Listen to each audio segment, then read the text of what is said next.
Cultural Reflections Assignment, Transcript, Todd Rogers, Adler University. For this week's Cultural Reflections Assignment, I interviewed David, a 29-year-old professional from China. David and his family were from Nanjing. Nan means south, and Jing means capital.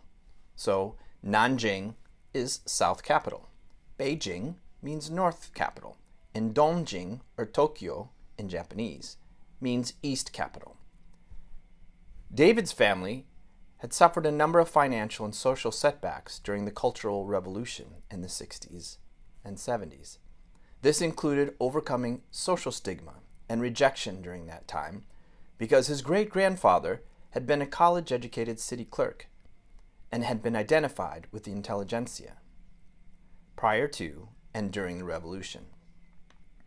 But gradually, his family persevered, and he was able, through education, discipline, and cultural flexibility, to come to the United States and complete a PhD in cellular electrophysiology. Nanjing is recognized as one of the four great capitals of China, and, post-revolution, is known for its high-quality universities, including Nanjing University.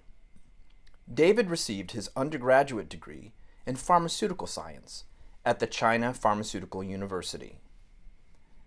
David describes life in Nanjing as a fast-paced metropolitan lifestyle, where people work long hours to make ends meet and struggle to balance between work and family.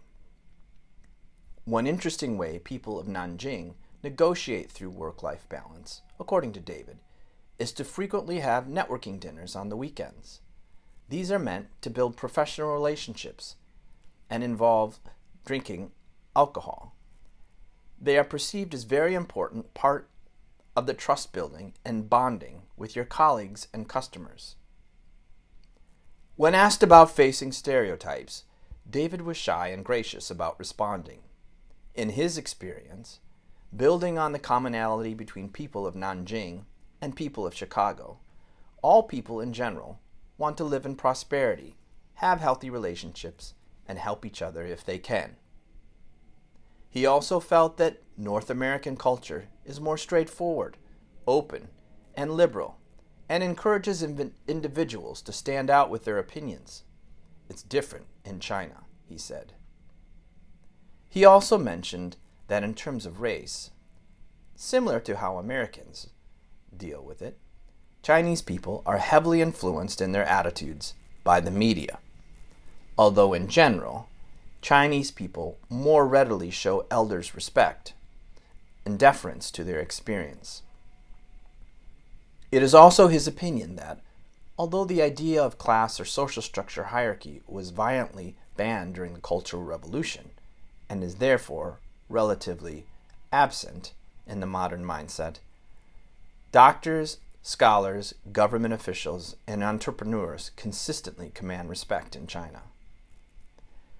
When I asked David to share any negative stories of conflict due to stereotypes or cultural conflict in his journey and stay in America, he said he had none. However, when I asked him to self-score on the 17 intercultural competency dimensions identified by Bird et al., with 0 being no competence and 5 being very high competence, David scored himself well above the average on all 17, suggesting that he is more than equipped to make a cultural transition, and that perhaps is why he hasn't had as many negative stories. In fact, looking at David's scores, I would say that I would personally score him as higher because he tends to be tough on himself, which is a consequence, I believe, of his deep humility. This is something, I think, that may have been culturally socialized, as again, his family needed to bounce back under the burden of public shame. But in his case, I also think it is because he's genuinely a self-aware person, open to learning, and delighted to make connections and learn from others. He is also a patient and gracious teacher. In fact, I would consider him what Jim Collins, in his book Greater Good, defines as a level 5 leader, one who is tenaciously ambitious, but also patently humble.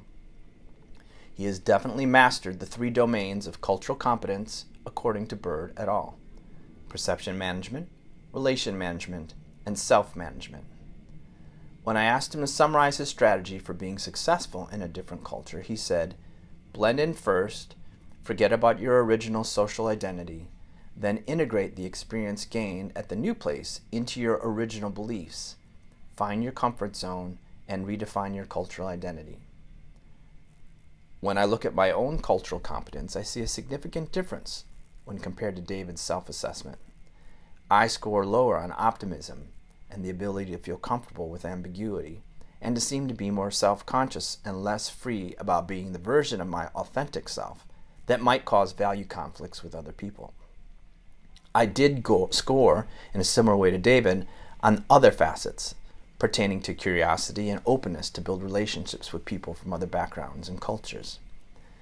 I think this has resulted in me being able to easily build connections with people of other cultures in my own backyard, but has limited my mobility to be more like David and plant myself in other cultures and thrive. This perhaps is a result of stories that were passed down through my family line as we fled other countries, a predisposition, if you will, towards pessimism instead of optimism. The way, of course, to increase my scores in those areas and how I would coach someone else in my situation would be to take on assignments in other countries and perhaps, through something like CBT, slowly build different wiring so that my optimism and expectations would shift. In summary, in terms of coaching others on this path, I think a lesson from my own experience would be to give my clients a safe space to explore those areas of avoidance and apply the cognitive model of coaching in order to challenge irrational thinking. I would also work with them on practicing to flex their communication style. So much is communicated through not only words and tone, but facial expression and body language and idioms, even proximity between speakers and listener. One thing I've noticed with David is that he has done well in learning how to communicate in a way that puts people at ease. This creates grace when he doesn't know the right word or says things that don't make sense.